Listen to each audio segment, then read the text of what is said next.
c'est un jour, bonsoir, ça dépend de l'air actuel. Bienvenue dans votre émission, face à Kinshasa, comme vous le savez, si vous faites cette émission-là, c'est l'écho du Parlement, ça c'est l'Assemblée nationale, qui se passe au Sénat. On est là pour vous s'informer. Alors, vous pouvez venir assez satisfait du dossier, mais la ordre du jour, le président Kosovo a fait une déclaration concernant l'Est, la vidéo de l'insécurité et le sécurité de l'Est, alors la députée, il y a ici, il y a Est, pour la commission d'information, pour informer la députée que non, Hamas, c'est-à-dire le natal vol par rapport, il y a insécurité à l'Est, il y a moins parce qu'il n'y a pas de question pour assister sur la sécurité. Il faut solution au moins parce que autant pour la production, il y a des gens qui sont payés, chaque élément, c'est-à-dire, l'institution en fait autant de la armée de la cause, pourquoi insécurité aussi la pacifique, bimbi na manière, on a pour manifester, mais complètement par rapport à la sécurité, il y a beaucoup d'ambition, alors, les babini du Banda, quelques déclarations sur la du Banda, on a d'abord déclaration de la présidente de Sobo à Sani par rapport à la sécurité, et après on a sorti la députée à l'Est, mais ils n'ont pas été à l'Est, la députée qui sont sur la Bini, il y a Bandi de Babini, la députée, il y a différents promesses de Babini pour accompagner pour qui c'est la députée, pour il y a l'Est, c'est la députée, mais c'est la caméra de quoi il est sur le vélo, à quand on peut sur le Parlement, d'autres années, on a voulu battre un petit peu sur la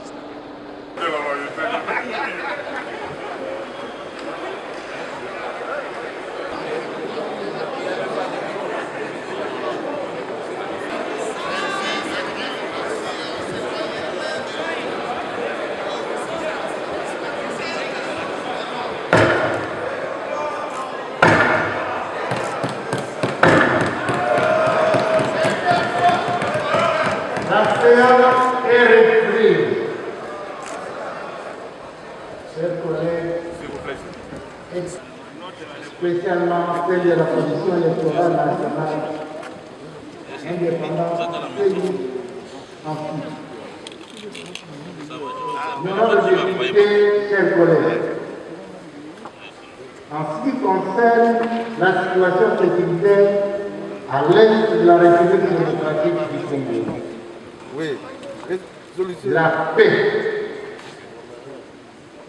est devenue un rêve suspendu pour nos compatriotes à l'est du pays. L'Assemblée nationale est interpellée et continue à condamner la persistance des atrocités et psychodrames que subit notre population à l'est du pays. Elle est résolument engagée soutenir les efforts du président de la République, de l'État, son Excellence Félix Antoine Tshisekedi Tshilombo et le gouvernement de la République, afin que la paix et la sécurité soient rétablies dans cette partie du territoire national. Pour ce faire, en dépit de toutes les menaces sur le terrain, la commission d'enquête parlementaire s'exercera à assumer pleinement sa mission lui dévolue par la représentation nationale. Encore une fois,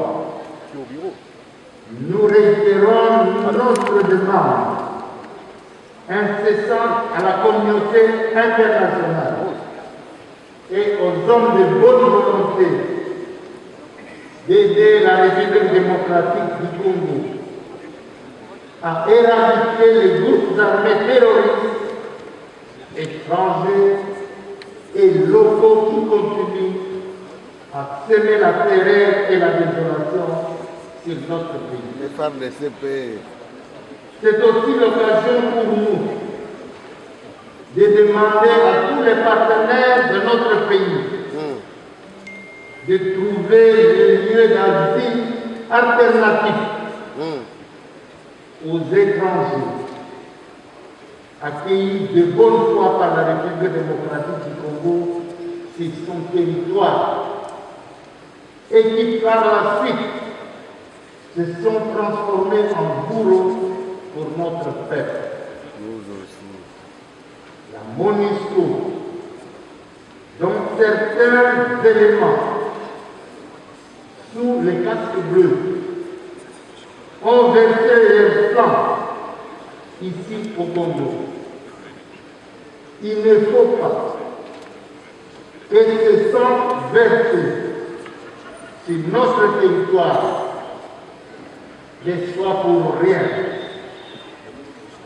Face aux défis sécuritaires, aux besoins pressants de paix de notre peuple, nous demandons à la force onusienne de prendre conscience de la gravité de la situation à laquelle est confrontés nos compatriotes au quotidien. Nous l'appelons à interroger son système d'intégration et d'améliorer en conséquence cette performance en appui aux efforts de nos forces armées en vue de l'établissement définitif de la paix à l'est de notre pays. En attendant que chacun évolue son action, nous appelons notre population, en particulier notre jeunesse, dont la voix est portée plus haut et ces cris sont désormais entendus. Nous l'appelons, disais-je, à l'apaisement, au dialogue et à une franche collaboration avec les troupes sur le terrain, honorer ceux qui œuvrent pour la paix et ceux qui veillent à la sécurité de chacun de nous est un devoir citoyen. Rejetons la voie de violence qui est le produit du nihilisme et du désespoir.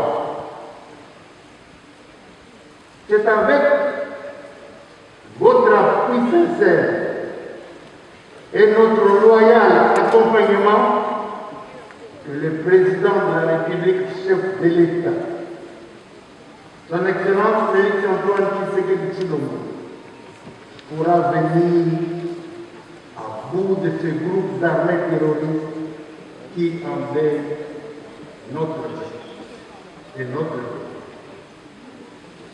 Honorables députés, chers collègues, au sujet du débat démocratique, consécutif à la publication du gouvernement de l'Union sacrée de la nation, à une certaine époque, non lointaine, personne n'aurait cru qu'au sein d'une même famille politique, ses membres peuvent lever les tons ou exprimer leur vie vis-à-vis des opinions stratégiques qui se prennent. L'on aurait cru que les débats internes et chers aux partis et aux regroupements politiques se seraient estompés. Aujourd'hui, avec l'avènement de l'Union sacrée de la nation, les récents débats consécutifs à la publication du gouvernement a prouvé à la face du monde que les débats internes est encore possible. C'est même selon l'essence profonde de l'état de droit et de la démocratie, cheval de bataille du président de la République, chef de l'État, son Excellence Félix-Antoine Tshisekedi Tshilombo. C'est aussi cela l'expression du droit à la différence, lequel fait la grandeur de notre sens est un indicateur majeur du renforcement de la culture démocratique dans notre pays. Pourvu que cela se passe dans la discipline. Nous sommes bien plus puissants lorsque nous nous tournons les uns vers les autres et non les uns contre les autres. Lorsque nous célébrons notre diversité et ensemble abattons le mur imposant de l'existence. Nous allons engager ce débat dans l'unité. Alors vous êtes depuis, qu'est-ce qui justifie votre suspension également? Donc, écoutez, avant d'être député élu de la circonscription de Gungu dans les Kwilu, je suis avant tout citoyen de ce pays, la République démocratique du Congo. Et lorsque dans cette République, dans n'importe quelle partie de cette République, il se passe des choses inacceptables, je ne peux pas ne pas m'associer par solidarité aux ressortissants de ces parties-là de la République qui sont touchés, qui sont affligés. C'est par solidarité, c'est parce que je suis congolais que je décide de m'associer aux députés de l'Ituri, du Nord Kivu, où il se perpètre des massacres que subissent très malheureusement la population congolaise. Parce que je vous rappelle qu'avant d'être député élu de Gungu dans les Kwilu, je suis congolais d'abord. Donc c'est par solidarité pour... Certainement, ce sont des mouvements comme ça qui réveillent la conscience des responsables, qui réveillent même l'esprit alerte des responsables. Je crois que ça va certainement apporter quelque chose. Merci. Bonjour. Je suis professeur Faustin Toengao, député national élu du territoire de Bassoko. Oui.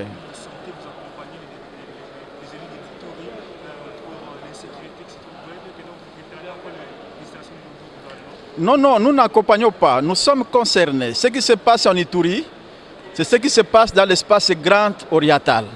Et je suis de la Grande Orientale. Je suis le vice-président de la grande association qui réunit tous les ressortissants de la Grande Orientale. On a subdivisé le territoire national, mais cela ne nous empêche pas de garder notre cohésion que nous avions toujours eue lorsqu'on parlait de la province orientale. Ce n'est pas normal qu'on puisse revenir sur la même question tous les jours. Les gens meurent, les gens sont mutilés, les villages sont incendiés. C'est une catastrophe. On parle même d'un génocide. Mais on a l'impression que dans ce pays, il n'y a pas d'État, il n'y a pas de gouvernement. Et comment on peut laisser le pays dans ces conditions? Comment on peut laisser les êtres humains mourir comme ça, comme des animaux? Ce n'est pas normal. Je pense que c'est un signal fort que nous lançons à la République, que si on considère cette partie de la République comme un État, un espace en dehors de la RDC, alors qu'on laisse les autres continuer, nous allons nous prendre en charge à notre manière. Voilà. Ouais.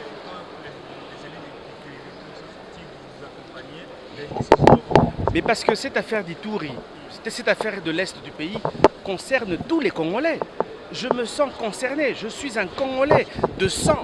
Et ce qui se passe à l'Est du pays me traumatise au même niveau que ceux qui le vivent dans leur corps. Vous comprenez? Donc je pense qu'aujourd'hui, pour moi, il fallait que cette séance soit levée et que nous puissions revenir discuter de cela un autre jour. Cette histoire d'Ituri, cette histoire de l'Est du pays, trop c'est trop. Et c'est pour ça que nous, du côté de Lamuka, nous avons décidé le 24 avril d'organiser une grande marche pacifique pour dire non à la balkanisation du Congo, pour dire non à tous les massacres qui se déroulent au niveau de l'Est du pays. Voilà un tout petit peu mon message. Sortir de cette salle veut dire que j'accompagne mes frères de l'Est, j'accompagne mes frères de l'Ituri. Je ne suis pas d'accord avec ce qui se passe à l'Est du pays. Je ne suis pas d'accord avec tous ces massacres qui se déroulent à l'est du pays. Voilà. Dans le Bible, Ndeko na biso ya Ituri a décidé de suspendre participation na kati à l'Assemblée nationale pour na massacre ça na est du pays. Ngai pe nazali député à Kinshasa mais nazali congolais avant tout. Makamunyo sur ça na Ituri et ça la pe biso passe. Ya ngonga nomasi j'ai décidé ya kolbima pe na Assemblée nationale na la bango. Mais biso pe bobo sanatinga nazali député à Lamuka to décidé boye que le 24 avril to sengi na ba congolais nyoso to bima libanda to mettre à témoin la communauté nationale et internationale sur ce qui se passe à l'est du pays.